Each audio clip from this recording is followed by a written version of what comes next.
sejak kebangkitannya, ulama bersama pengikut-pengikutnya istiqomah dan setia jaga akidah dan sunnah Rasulnya. Alhamdulillah segala puji baginya, ulama bersama pengikut-pengikutnya istiqomah dan setia menjaga agama manusia dan bangsa. Mari kuatkan niat kita, kita bulatkan tekad kita, terus lanjutkan amal kita, mengembangkan hikmah kita. Assalamualaikum warahmatullahi wabarakatuh. جميع مشايخنا مؤلفي في هذا الكتاب والشيخ السيد الشيخ الفاتحة.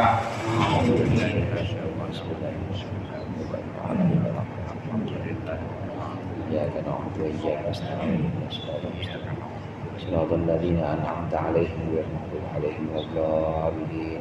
Amin. Kita sama-sama bacakan Al-Fatihah sekali lagi. Kita niatkan untuk khitannya, di khitannya insyaallah akan dihitannya putra dari Bang Heru besok, Muhammad Fatan El Farabi. Mudah-mudahan Allah berikan kelancaran dalam khitannya. Allah jadikan anak yang soleh, berbakti kepada kedua orang tuanya, bermanfaat untuk masyarakat, agama dan bangsanya. Ala hadhihi niyyah wa ala kulli niyatin salihah la hadratin Nabi Mustafa Muhammad sallallahu alaihi wasallam. Al-Fatihah. Bismillahirrahmanirrahim. Alhamdulillahirabbil alamin. Arrahmanir rahim. Maliki yaumiddin. Iyyaka na'budu wa iyyaka nasta'in. Ihdinas siratal mustaqim. Siratal ladzina an'amta 'alaihim ghairil maghdubi 'alaihim waladdallin. Amin. Bismillahirrahmanirrahim. Alhamdulil mu'allimit tullabi wa musahhiril khairi liman yata'allamu. Thumma assalatu wassalamu 'alan nabi wa alihi wa sahbihi ya yu'zamu. Ya Rabbana kaffir 'anna dhunubana wa walidina wa liman huwa muslimu.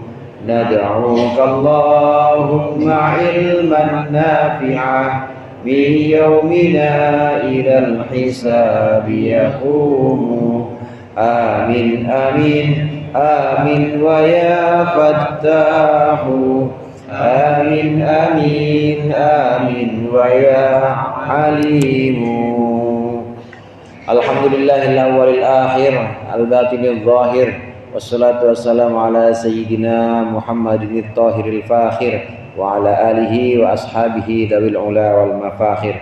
Amma ba'd, fa inna ashanal hadithi kitabullah wa khairul hadi hadi Muhammadin sallallahu alaihi wasallam wa syarrul umuri muhdatsatuha wa kullu muhdatsatin bid'ah wa kullu bid'atin dhalalah. Segenap jamaah Masjid Al-Abror, para hujjaj, para ustaz, hadirin sekalian yang dirahmati oleh Allah. Alhamdulillah malam hari seperti biasa di malam Sabtu ini kita melanjutkan pengajian rutin kita mengaji tafsir Jalalain. Mudah-mudahan apa yang akan kita baca menjadi ilmu yang bermanfaat dunia akhirat. Amin ya rabbal alamin. Kita sudah sampai pada surah As-Saffat ayat 117 yang terakhir kita baca kemarin. Rangkaian ayat dari 117 ke belakang, 116 kemudian 115 ini menceritakan tentang Nabi Musa dan Nabi Harun. Dua-duanya ini abang adik, dua-duanya bin Imran. Ada dalam satu masa Allah mengutus Nabi itu lebih dari satu ada. Seperti ini contohnya Nabi Musa, Nabi Harun. Ada juga bukan abang adik tapi bapak sama anak, Nabi Ibrahim dengan Nabi Ismail. Ada juga yang Allah utus hanya sendirian, Tidak dengan yang lain seperti Nabi Nuh. Dakwah bertahun-tahun, dakwahnya Nabi Nuh itu kira-kira 1000 tahun kurang 50, 950 tahun. Itu yang ikut cuma 80 orang kalau apa. 80 orang mah banyakkan jemaah labror ya. 80 orang. Apalagi kalau lagi pas bagi susu banyak banget itu. 80 orang. Ini Nabi Nuh 950 tahun dakwah cuma 80 orang doang. Ada yang cuma dalam satu zaman Allah utus hanya satu saja. Rasul hanya satu saja utusan Allah.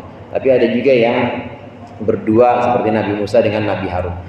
Singkatnya Nabi Musa dan Nabi Harun di ayat 117 ini Allah selamatkan dari Fir'aun. Doa Nabi Musa ketika melewati laut itu doa yang sering kita dengar. Allahumma lakal hamdu wa ilaikal mushtaka wa antal musta'an la haula wa la quwata illa billahil aliyyil azim. Allahumma lakal hamdu wa ilaikal mushtaka wa antal musta'an wa la haula wa la quwata illa billahil aliyyil azim. Ini doa yang dibaca Nabi Musa. Rasulullah SAW dalam satu kesempatan pernah mengatakan kepada para sahabatnya, maukah kalian aku ajarkan satu doa yang sangat mustajab, doa yang dibaca Musa ketika melewati laut merah, dan di situ Allah selamatkan Musa dengan pengikut-pengikutnya dari kejaran Firaun. Mau ya Rasulullah? Maka Rasulullah ajarkan doa ini. Allahumma lakal hamdu wa ilaikal mushtaka wa antal musta'an wa la haula wa la quwata illa billah. Selamat Nabi Musa, Nabi Harun dari kejaran Firaun. Nah, kemudian di ayat 118 yang akan kita baca ini masih sedikit membahas tentang Nabi Musa dengan Nabi Harun yang Allah berikan petunjuk, Allah berikan jalan yang lurus yang berupa kitab. Kitab yang dimaksud di sini adalah kitab Taurat. Kitab Taurat adalah kitab yang pertama kali Allah turunkan untuk manusia. Sebelumnya belum ada. Sebelumnya hanya ada istilahnya itu suhuf. Hanya ada suhuf, belum ada kitab. Suhuf Nabi Adam, suhuf Nabi Syekh, suhuf Nabi Ibrahim, suhuf Nabi Musa. Nabi Musa menerima suhuf 10. Sebelum menerima kitab Taurat, Nabi Musa menerima 10. Nah, baru setelah 10 suhuf yang diterima oleh Nabi Musa, ini baru Allah berikan Taurat. Ini Taurat adalah kitab pertama yang Allah turunkan kepada manusia. Setelah Taurat ada Zabur, ada Injil, dan yang terakhir ada Al-Quran, kitab kita, kitab umat Nabi Muhammad sallallahu alaihi wasallam. Bismillahirrahmanirrahim. Qala Allah Ta'ala wa huwa asdaqul qailin wa hadainahuma as-siratal mustaqim wa tarakna 'alaihima fil akhirin. Salamun 'ala Musa wa Harun inna kadzalika najzil muhsinin innahuma min ibadinal mu'minin. Wahadainahuma, dan kami memberikan petunjuk kepada keduanya.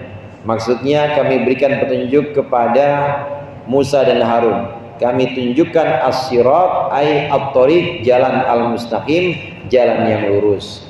Wa tarakna, dan kami tinggalkan, abqaina, kami kekalkan, alaihima, atas Musa dan Harun, fil akhirina, dalam golongan orang-orang belakangan, sanaan hasanan, kami kekalkan atau kami tinggalkan pujian yang baik. Nabi Musa, Nabi Harun ini termasuk nabinya Bani Israel. Nabinya Bani Israel yang setelah masanya ini sangat dielulukan dan sangat dikagumi oleh bangsa Israel atau Bani Israel maksudnya. Bukan bangsa Israel yang sekarang, bukan, karena Israel sekarang ini sudah politis. Kalau yang dimaksud ya Bani Israel dalam Al-Quran, ini keturunannya Israel. Israel itu Yakub. Yakub bin Ishak bin Ibrahim. Jadi nama lainnya Yakub itu Israel. Yakub alias Israel. Kalau Ghazali alias Anggi, kan begitu ya.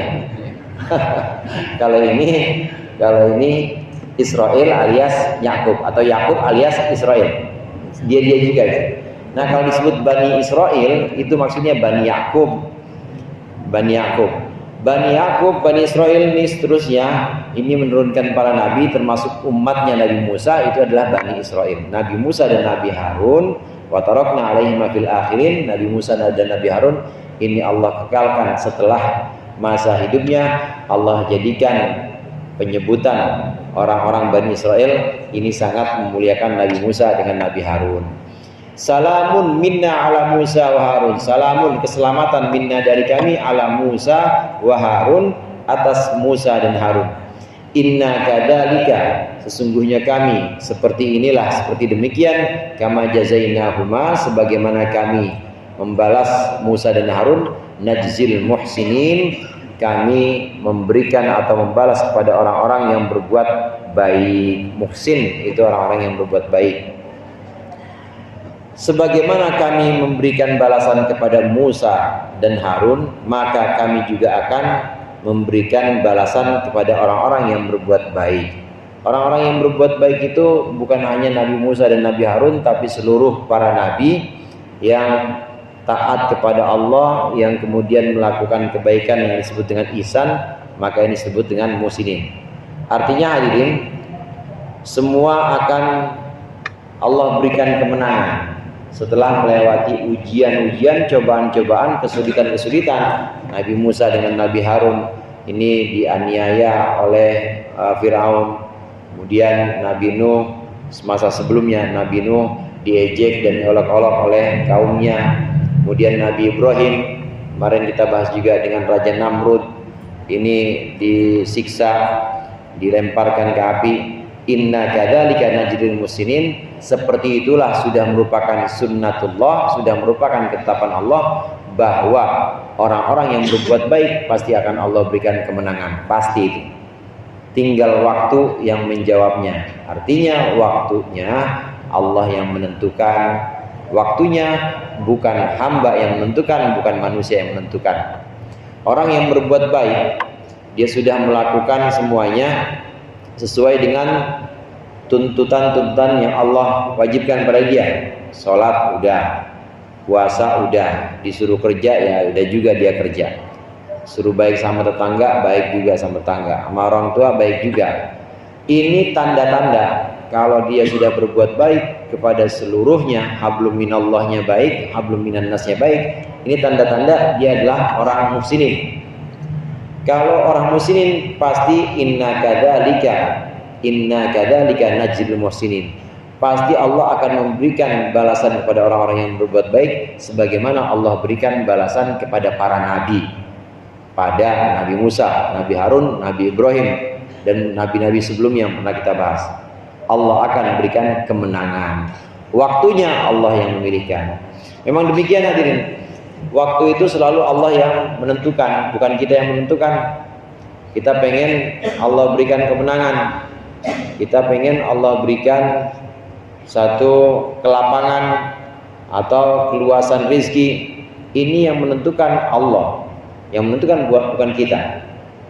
Jadi Allah pilihkan waktu yang tepat buat kita, bukan kita yang milih. Karena kalau kita yang milih, Allah Maha tahu terhadap keadaan dan kondisi kita. Siap apa enggak kalau dikasih sekarang? Bocah masih kecil, dia minta hadiah ulang tahunnya yang kelima, umur 5 tahun. Ulang tahunnya apa dek? Maunya saya ulang tahunnya apartemen sama mobil Alphard. 5 tahun. Buat apaan? Gak ada manfaatnya. Itu kalau orang tuanya ngasih, orang tuanya berarti kurang bijak. Kenapa kurang bijak? Sesuatu itu belum dibutuhkan untuk anak itu, belum dibutuhkan untuk si anak. Maka kalau orang tua tetap ngasih juga, namanya belum bijak. Orang tuanya tidak bijak karena memberikan sesuatu yang tidak ada manfaat untuk dia saat itu. Kalaupun dikasih ntar, waktunya, nunggu waktunya. Orang tua yang bijak ini pasti tahu kapan waktu yang tepat. Nah, berdasarkan tahu atau ilmu, artinya pengetahuan orang tua kepada anaknya, maka dia melaksanakan kebijaksanaannya, memberikan nih waktunya ntar, kalau hadiah itu ntar, kalau udah mau kawin, udah umur 27, ntar kasih hadiah itu. Kalau sekarang mah belum. Waktu yang tepat itu diketahui oleh orang tua yang memang lebih mengetahui si anak.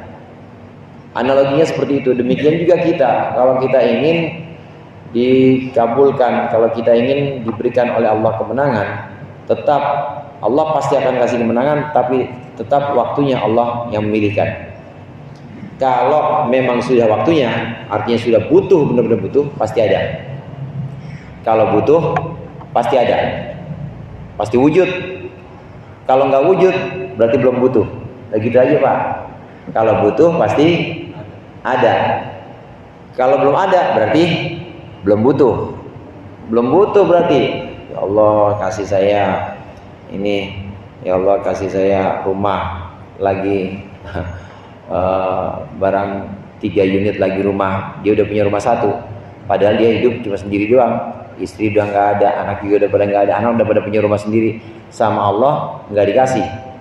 Itu bukan berarti Allah pelit, tapi memang belum butuh. Belum butuh. Kalau butuh pasti ada. Pasti itu ada. Kalau butuh pasti ada. Nah kalau nggak ada juga berarti belum butuh. Belum butuh.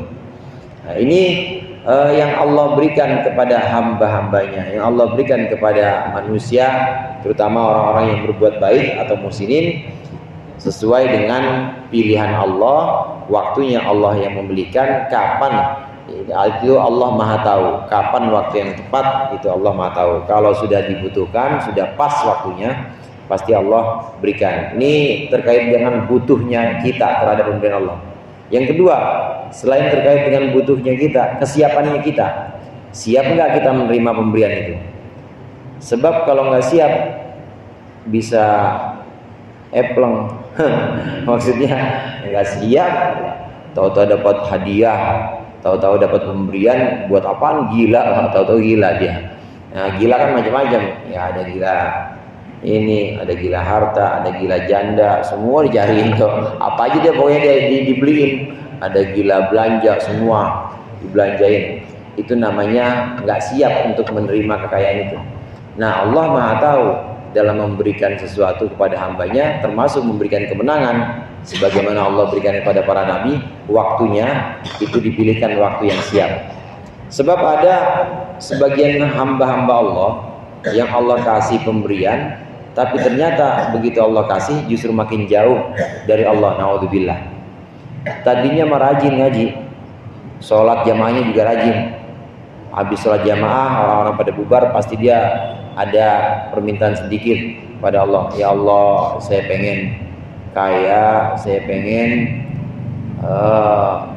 jadi orang paling kaya di kampung Dugo ini.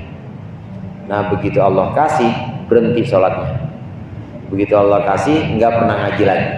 Itu namanya nggak siap, belum siap. Kenapa Allah kadang-kadang tunda permintaan-permintaan kita? Allah kadang-kadang Allah tunda pemberian-pemberiannya untuk kita. Ini menunggu kesiapan kita. Nanti kalau dikasih sekarang, yang kayak model begini nih, kalau dikasih sekarang udah lupa sama lekar dah. Yang model kayak begini kalau dikasih sekarang juga pasti lupa sama jamaahnya. Ntar tunggu 2 tahun lagi.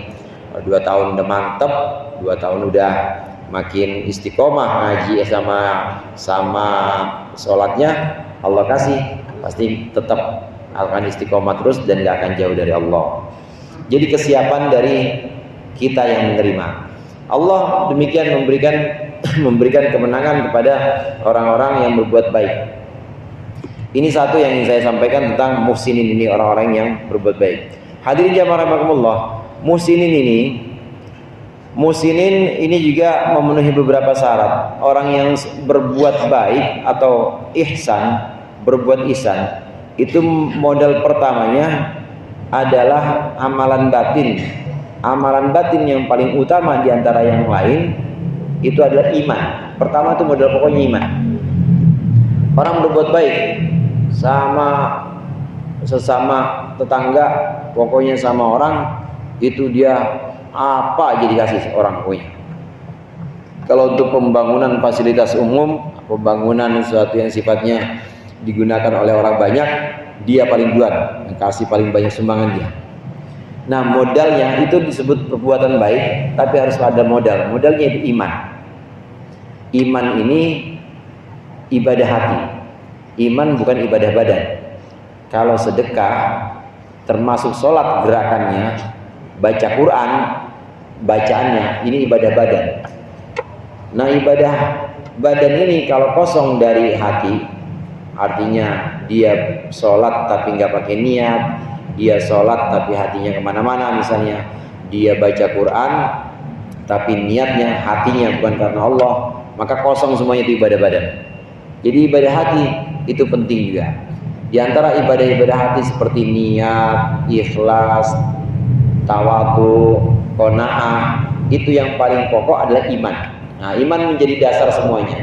Orang yang disebut muhsinin, orang yang berbuat baik, yang Allah janjikan kemenangan, ini dia berbuat baik kepada manusia, berbuat baik kepada sesama, menolong seperti Nabi Musa dan Nabi Harun menolong Bani Israel, menolong bahkan kepada orang yang sesat, ini juga ditolong, artinya ditunjukkan Fir'aun oleh Nabi Musa, ini diberikan petunjuk, dituntun supaya kembali kepada jalan yang benar.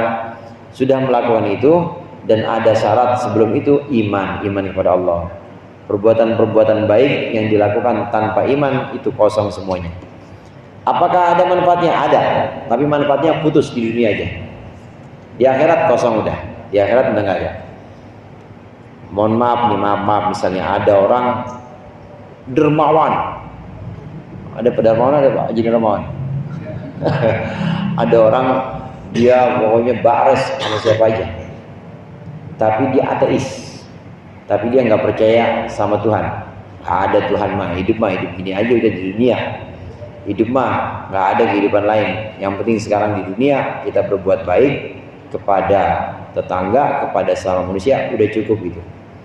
Apakah ada manfaatnya? Ada manfaatnya. Yang dia kasih sedekah atau dia kasih santunan, itu kalau memang pandai memanfaatkannya pasti berguna. Ya buat makan atau buat sekolah pasti berguna. Ada manfaatnya.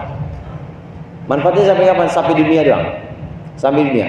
Terus selain itu, apakah dia akan disebut orang baik? Disebut orang baik. Di mana? Di dunia. Berhenti di dunia aja. Kenapa di akhirat kemudian terputus? Karena dia sendiri nggak percaya adanya akhirat.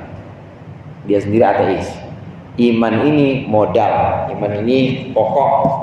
Orang yang melakukan kebaikan-kebaikan dengan iman, dengan dasar iman, hablum minallah dia jaga, hablum minan nas dia jaga, maka disebut muhsinin. Modalnya harus ada iman. Beberapa kali saya sampaikan, iman itu ibarat SK, saudara. SK itu surat keputusan. PNS punya SK. PNS itu kalau punya SK, dia mau datang ke kantor tidur kayak datang ke kantor dia kerja, kira-kira waktunya gajian, dapat gajian nggak kalau punya SK? Gajian, punya SK dia. Orang iman juga begitu, insya Allah. Orang yang punya iman itu sudah punya SK. Kenapa punya SK? Karena dia sejak awal dalam hidupnya sudah asyhadu an la ilaha illallah wa asyhadu anna Muhammadar Rasulullah. Dia udah niat, andai dia sudah niat bahwa sepanjang hidup saya bersaksi tidak ada Tuhan selain Allah, dan saya bersaksi bahwa Muhammad adalah utusan Allah. Sepanjang hidupnya dia bersaksi itu, dari awal sudah seperti itu. Seandainya dia nggak sholat, nggak puasa Ramadan, nanti di sono tetap masuk surga. Karena niatnya dari awal emang udah percaya kepada Allah dan percaya pada Rasulnya.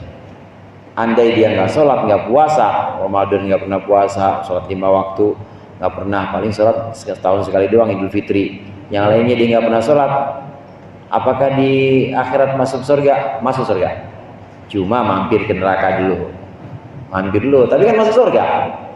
Kenapa? Punya SK, kayak pegawai negeri punya SK, tetap dia akan terima itu. Nah, kita bandingkan orang yang tidak punya SK, nggak punya iman, percaya nggak bang sama akhirat? Ya nggak percaya, saya nggak ada. Nabi Muhammad, apalagi Nabi Muhammad nggak percaya. Ada orang kayak begitu misalnya, percaya nggak bang sama ini hari pembalasan sama Allah? Percaya nggak? Nggak percaya, nggak ada Tuhan. Nah, dia berbuat baik, kerja terus, dia dermawan kepada semua orang, baik pokoknya dia. sumbangan-sumbangan, santunan-santunan, pokoknya pada masyarakat kontribusinya banyak. Nanti di akhirat nggak ada apa-apanya. Apakah dia akan dapat balasan di dunia? Dapat balasan, tapi di dunia doang. Makin banyak dia memberi, maka makin banyak orang kenal sama dia, dan makin banyak orang juga yang akan memberikan semacam feedback atau timbal balik untuk kebaikan dia. Didapat di dunia, tapi di akhirat kosong, nggak akan ada apa-apanya. Jadi kayak orang nggak punya SK, dia kerja seukuran kerjanya, karena nggak punya SK, ya honor begitu bulanan ya dapatnya sehonor itu aja, pasti di bawah UMP, pasti di bawah upah minimal. Terus apakah dia akan dapat upah kalau dia nggak kerja? Nggak dapat upah dia kalau nggak kerja. Beda sama orang yang punya SK. Ini iman seperti SK. Ini syarat atau modal pokok iman. Setelah iman, melakukanlah kebaikan-kebaikan yang hubungannya hablum minallah maupun hablum minan nas. Setelah itu maka disebut muhsinin. Kalau sudah muhsinin, maka Allah akan berikan balasan sebagaimana Allah berikan balasan kepada Nabi Musa, Nabi Harun, dan para nabi-nabi sebelumnya. Innahuma min ibadinal mu'minin, sesungguhnya dia Musa dan Harun min ibadina, termasuk hamba-hamba kami al-mu'minin, yang mukmin. Ini Nabi Musa dan Nabi Harun. Nah, kemudian dilanjutkan di ayat berikut ini, Allah menjelaskan tentang nabi yang namanya Nabi Ilyas. Wa inna Ilyas laminal mursalin idh qala liqaumihi ala tattaqun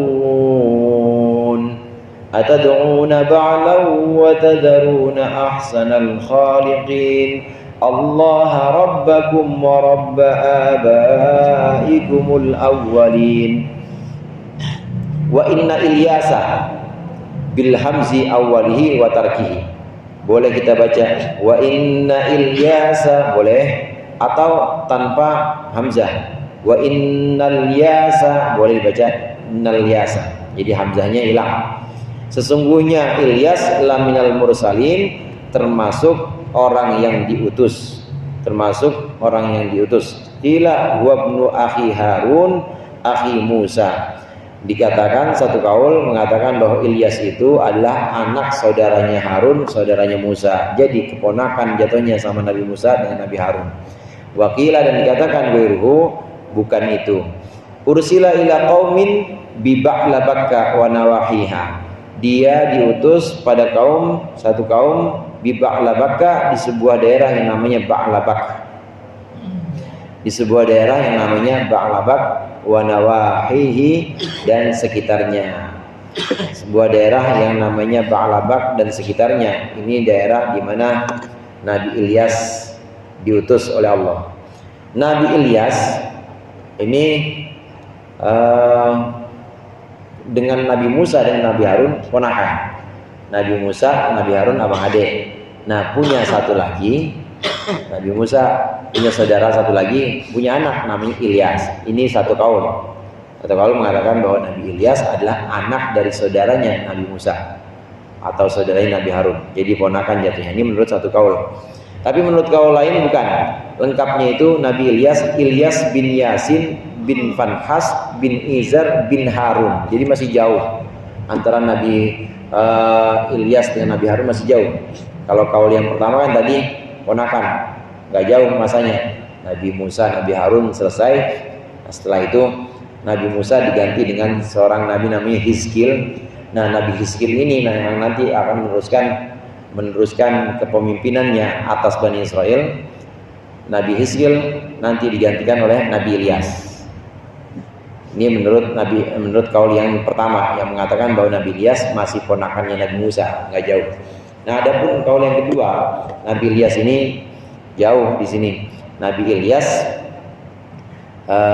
silsilahnya bin Yasin bin Fanhas bin Izar bin Harun bin Imran. Ya, sama, Imran itu ayahnya Nabi Musa dan ayahnya Nabi Harun. Jadi dari Nabi Harun jatuhnya itu cicitnya Nabi Harun.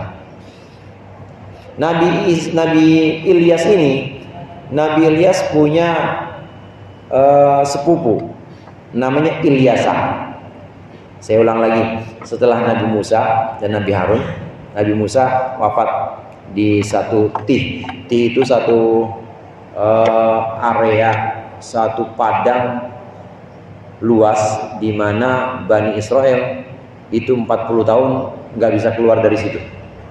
Jadi kayak orang keder. Nah, Nabi Musa meninggal di situ. Dari situ Nabi Musa kepemimpinannya digantikan oleh Hizkil. Setelah Hizkil baru digantikan oleh Ilyas, Nabi Ilyas ini. Nabi Ilyas kemudian digantikan kepemimpinannya oleh Ilyasa. Nah, setelah itu ya digantikan oleh kepemimpinannya oleh Ilyasa. Nah, nanti Nabi Ilyasa inilah yang meneruskan kepada nabi-nabi berikutnya. Ada yang tadi terlewat. Jadi sebelum Nabi Hizkil ada namanya Nabi Yusha. Nabi Musa meninggal diganti Nabi Yusha. Nabi Yusha, Nabi Hizkil, habis Nabi Hizkil baru Nabi Ilyas, habis Nabi Ilyas baru Nabi Ilyasa. Nah, setelah itu baru diberikan oleh Allah kepada nabi-nabi setelahnya. Nabi Ilyas ini diutus oleh Allah kepada satu kaum di daerah yang namanya daerah Ba'labak dan sekitarnya. Id mansubun bi udhkur muqaddaran. Id ini mahalnya mahal nasab, dibaca nasab karena udhkur yang disimpan. Jadi asalnya udhkur, ingatlah id qala liqaumihi, ketika Ilyas berkata kepada kaumnya, ala tattaqun, apakah engkau tidak takut Allah kepada Allah? Atad'una, apakah engkau menyembah Ba'lan, berhala yang namanya Ba'al? Ismu sonamin lahum, ini sebuah berhala yang nama berhala milik mereka, min dahabin, dari emas. Wabihi summiyal balad, dan dengan nama itu negeri itu disebut Ba'al. Aidon juga mudhofan ila bak, dimudhofkan kepada bak. Ay ta'buduna maksudnya kalian menyembahkan. Aba'lan ta'budun, disebutkan atad'una ba'la wa tadaruna ahsanal khaliqin. Atad'una ba'lan maksudnya ata'buduna ba'lan. Ba'lan ini nama berhala, patungnya gede, terbuat dari emas, dan ini disembah oleh kaumnya Nabi Ilyas. Dibikin dari emas, dibikin sendiri, disembah sendiri sama dia, sama kaumnya Nabi Ilyas. Namanya Ba'al. Nah, Ba'al itu kemudian disatukan dengan Bak, maka sebutan kotanya kota Ba'labak. Ba'labak itu artinya berhala Ba'al. Berhala Ba'al ini disembah sama penduduk kampung itu, penduduk negeri Ba'labak. Allah utus Nabi Ilyas untuk meluruskan kaumnya, meluruskan penduduk Ba'labak yang menyembah berhala namanya Ba'al itu. Kata Nabi Ilyas, ngapain kalian menyembah berhala? Ngapain kalian menyembah Ba'al? Wa tadaruna ay tatrukuna, sedangkan kalian meninggalkan ahsanul khaliqin, pencipta yang paling baik, maksudnya Allah. Afala ta'budunahu, maka kalian tidak menyembahnya ahsanul khaliqin. Allah rabbakum wa rabba abaikumul awwalin, yaitu Allah Tuhan kalian dan Tuhan bapak-bapak kalian yang awal, yang terdahulu. Turfa'u salatatu ala itmari huwa, ini dirofakan yang tiga ini dengan menyembunyikan huwa, jadi ditakdirkan huwa. Atadaruna asal khaliqin, Allahu, boleh dibaca Allahu rabbukum wa rabbu abaikum, boleh dibaca Allah rabbakum wa rabba abaikum. Kalau dibaca rofa itu jadi khabar dari mubtada yang disimpan, yaitu huwa. Wa binasbiha nasab alal badali min ahsana, kalau dibaca nasab jadi badal atas ahsana. Nabi Ilyas Allah utus kepada kaum Ba'labak. Kaum Ba'labak ini menyembah berhala namanya Ba'al. Ngapain kalian sembah berhala buat sendiri, dibikin-bikin sendiri, tapi kalian sembah. Dan kalian tinggalkan, kalian justru tidak menyembah Allah sebaik-baiknya pencipta. Hadirin jamaah rahimakumullah, semua berhala, mau terbuat dari emas, dari tembaga, dari kayu, dari batu, itu bagaimanapun tetap berhala, gak bakal jadi Tuhan. Karena realitasnya ya dia batu. Kalau dari batu, apa emang dia batu tetap. Dari emas tetap dia emas, walaupun dibetul-betul. Walaupun orang-orang musyrik menyembahnya, itu tetap dia tidak akan berubah jadi Tuhan, tidak akan berubah jadi Tuhan. Kalau berhala itu bisa ngomong, patung-patung yang disembah oleh orang musyrik itu bisa ngomong, itu pasti dia bilang, ini goblok amat ya. Orang saya juga makhluk, saya juga ciptaan Allah, ngapain menyembah saya? Karena tidak akan jadi Tuhan, tidak akan jadi penguasa. Meskipun banyak yang nyembah, tetap yang namanya batu ya batu, emas ya emas, tembaga ya tembaga. Jadi orang-orang musyrik, orang-orang yang menyekutukan Allah, menyembah apa? Menyembah imajinasi mereka sendiri.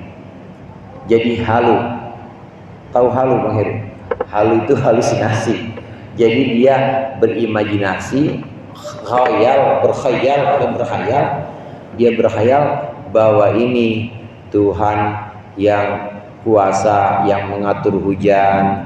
Ini patung ini adalah yang mengatur urusan pertanian. Patung ini adalah membawa keberuntungan saat perang.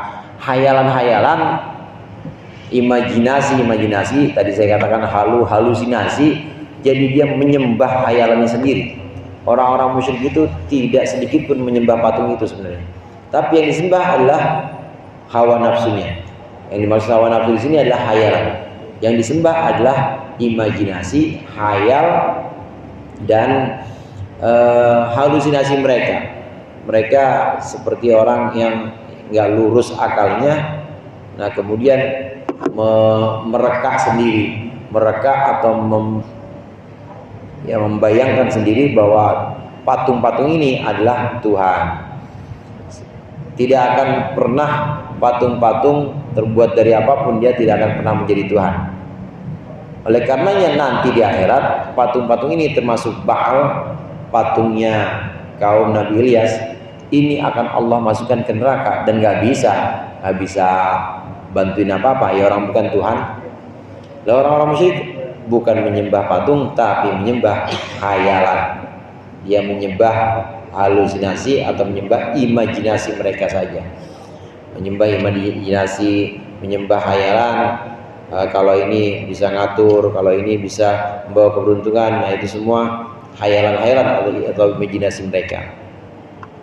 Kenapa bisa terjadi seperti itu? Orang-orang musyrik bisa muncul khayalan atau imajinasi itu karena ketika datang para rasul menegur dan mengingatkan, ngapain kalian menyembah patung? Dia tidak bisa memberikan apapun, tidak bisa memberikan keberuntungan, tidak juga bisa memberikan kemadharatan.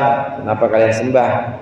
Orang-orang musyrik ini yang masih tetap menyembah ini tidak percaya ajakan para rasul. Dia lebih percaya kepada imajinasi, artinya lebih memenangkan hawa nafsunya, lebih menangkan keinginan atau kehendaknya dia sendiri, tidak memenangkan akal sehat.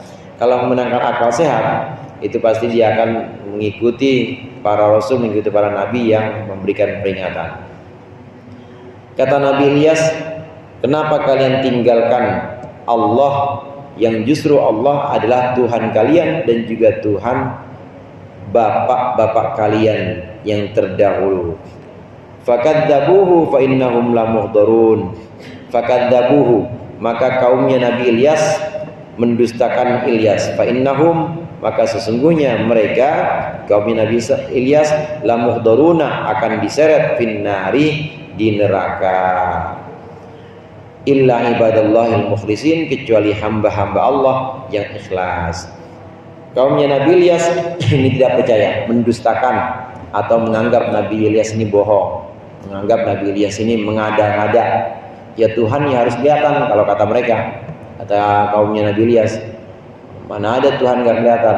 Nah kita ini menyembah Tuhan yang nyata, yang kelihatan. Diajak oleh Nabi Ilyas untuk menyembah Allah saja, yang justru pencipta dari semua, ya pencipta emas, bahan dasarnya berhala mereka, pencipta batu, pencipta alam semesta seluruhnya, diajak seperti ini, kaum Nabi Ilyas nggak mau. Mereka malah justru mendustakan Nabi Ilyas dalam arti menganggap Nabi Ilyas ini bohong. Dikejar-kejar Pak Nabi Ilyas, dikejar-kejar, pengen dibunuh. Memang kelakuan Bani Israel begitu, asal nggak suka dibunuh benar-benar. Nabi Yahya, Nabi Zakaria meninggal, wafat juga, dibunuh oleh kaumnya sendiri, ngumpet di pohon. Tapi ketahuan juga akhirnya ya pohon itu digergaji, kena juga Nabi Zakaria, Nabi Yahya. Bagaimana dengan Nabi Ilyas? Nabi Ilyas ini sebelum Nabi Yahya, sebelum Nabi Zakaria. Nabi Ilyas diubur-ubur juga, dikejar-kejar. Allah perintahkan Nabi Ilyas untuk sembunyi di gunung. Kira-kira 7 tahun Nabi Ilyas nggak keluar di gunung itu, nggak kemana-mana, bersembunyi dari kejaran Bani Israel atau kejaran kaumnya yang ingkar kepada dia, yang mendustakan dia. Hadirin jamaah rahimakumullah, setelah 7 tahun Nabi Ilyas keluar, dan di situ sudah berubah. Nabi Ilyas memberikan kepemimpinannya kepada Ilyasa. Artinya sudah selesai masa Nabi Ilyas, kemudian diberikan amanat ini, amanat untuk menjalankan ajaran Allah, untuk menuntun umat, ini diberikan kepada Ilyasa, Nabi setelah Nabi Ilyas. Bagaimana dengan Nabi Ilyas? Nabi Ilyas setelah 7 tahun ini Allah jadikan Nabi Ilyas insanan malakian, ya manusia ya malaikat juga. Jadi bagaimana? Ardon wasamaan, di langit juga, di bumi juga. Nabi Ilyas termasuk yang Allah berikan umur panjang dan belum meninggal sampai sekarang. Ada 3 nabi yang belum meninggal sekarang Pak. Yang pertama Nabi Ilyas, yang kedua Nabi Khidir atau Khidir, satu lagi Nabi Isa. Nabi Isa di langit, Nabi Isa ada di langit. Tapi kalau yang 2 ini, Nabi Ilyas dengan Nabi Khidir, ada di dunia. Nah kalau bapak-bapak lagi beruntung, ya hatinya bersih, bisa ketemu. Karena Nabi Muhammad SAW pernah ketemu Nabi Ilyas, gede orangnya, putih. Dan di situ Nabi Ilyas syahadat, asyhadu an la ilaha illallah wa asyhadu annaka rasulullah. Nabi Ilyas ketika salaman dengan Nabi Muhammad, tinggi besar Nabi Ilyas itu, tangannya halus banget, ya udah kayak malaikat, artinya udah tanpa makan, tanpa minum pun tetap hidup terus Nabi Ilyas. Kemudian mengucapkan syahadat artinya ikut menjadi kaumnya Nabi Muhammad SAW, ikut menjadi umatnya Nabi Muhammad SAW. Nabi Ilyas ketemu dengan Nabi Muhammad. 2 ini, Nabi Ilyas dan Nabi Khidir, ada di bumi dan setiap tahun ketemu. Janjian ketemunya. Gimana ketemunya? Bukan di Gancit, bukan. Janjiannya ketemunya di Arafah. Setiap wukuf 2 nabi ini, Nabi Ilyas dan Nabi Khidir atau Nabi Khidir ini bertemu. Ini setiap musim haji dan mendoakan umat manusia, termasuk doa. Mereka doa bersama, termasuk doa yang diucapkan oleh berdua Nabi Khidir dan Nabi Ilyas, itu doa yang kita kenal. Astagfirullahaladzim, saya lupa doanya itu. Sering kita baca itu doa itu, dan ketemu di Arafah. Nah setelah itu, setelah mendoakan berdua, kemudian Nabi Ilyas dengan Nabi Khidir pisah lagi. Jadi masih hidup sampai sekarang. Bismillahirrahmanirrahim, la yasuqul su'a illallah. Bismillahirrahmanirrahim, la yasuqul khaira illallah. Itu doanya Nabi Ilyas dengan Nabi Khidir. Ketemunya setahun sekali di Arafah ketika wukuf. Habis doa pisah lagi. Besok tahun depan ketemu lagi begitu. Tiap tahun begitu. Nah, bapak-bapak yang di Arafah silakan lihat. Kalau untung ya ketemu, agak beruntung ya nggak bakal ketemu. Hanya para wali saja, hanya orang-orang tertentu saja yang bisa ketemu dengan dua nabi ini, Nabi Ilyas dan Nabi Khadir atau Nabi Khidir alaihissalam. Illa ibadallahil mukhlasin, wallahu a'lam bishawab. Mudah-mudahan bermanfaat, lebih kurang yang mohon maaf. Wallahul muwaffiq ila aqwamit thoriq. Assalamualaikum warahmatullahi wabarakatuh.